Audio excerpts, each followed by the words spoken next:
Hello Mensa, happy Sunday. Yes, yet another Sunday and I am back again with lesson 4. Lesson 4 is Leviticus. Yes. Right, okay. Here are my insights on what I learned from lesson 4 in Leviticus. Firstly, Leviticus gets its name from the Levites, which are the priests.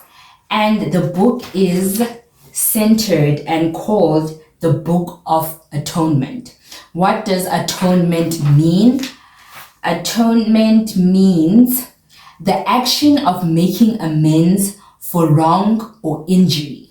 So this here it also means atonement means that God covers us. He gave us his only begotten son to cover our sins, to atone our sins, right?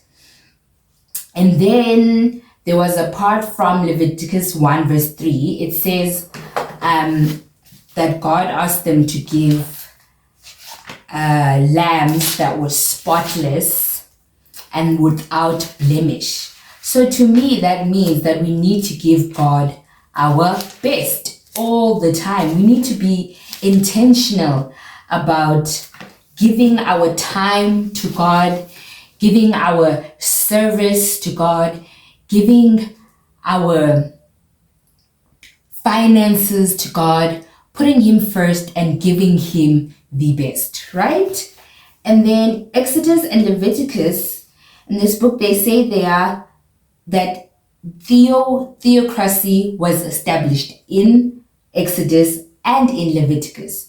And on top of that, in Leviticus, laws were prescribed, right? And theocracy means a system of government in which priests rule in the name of God. So they don't just rule and do what they want or rule in a world system. No, they rule in the name of God, being guided by God. And these laws that are prescribed in Leviticus, God tells us and shows us how to dress, how to eat, what to eat. There's just so many things that we can learn from Leviticus that God teaches us about his law. He lays out his there's a word for it. I think it's statutes. Let me find it. I marked it in here in my Bible. So that's what God does in his word, like in the entire Bible. He teaches us how to be. It's statute. He's God's law. So he teaches us, reminds us of God's. He reminds us that God's people must be clean foods, clean bodies, clean clothes, clean houses, clean contacts, right? And surround yourself with the right people. So that's what God teaches us. And then it also talks about the Pentecost. Pentecost comes from the Greek word meaning 15th. That's what Pentecost stands for. That was the feast that occurred 50 days, right? 26. I love this part. He says, blessings for obedience and then curses for disobedience.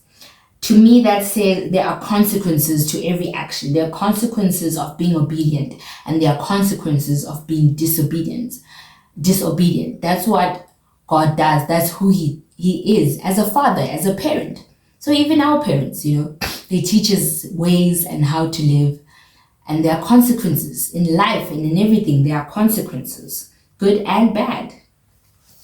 And lastly, I was laughing about this kind of. God speaks a lot about unleavened bread and giving unleavened bread and having unleavened bread. And unleavened means without yeast, without a raising agent. And I was like, Tuma, why do you think God is so specific about unleavened bread? And it refers to the purity of the bread, the purity, and it's just without blemish, it's pure, it doesn't have a raising agent. Yeah. So that is it from Leviticus. I loved it. I enjoyed it. Actually, there's another one here from chapter 27. It says, here we see the voluntary consecrations and tithing. This is not, they don't give out of obligation, but they give as an expression of love toward God.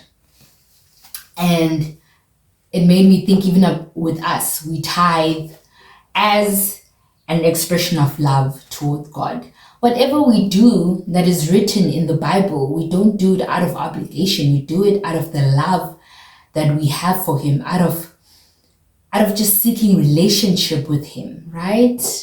Yeah, it's not out of obligation, obligatory. Yeah, so it was beautiful to go through Leviticus. All right, guys, till next time, remember to stay spiritually healthy, physically healthy, and mentally healthy.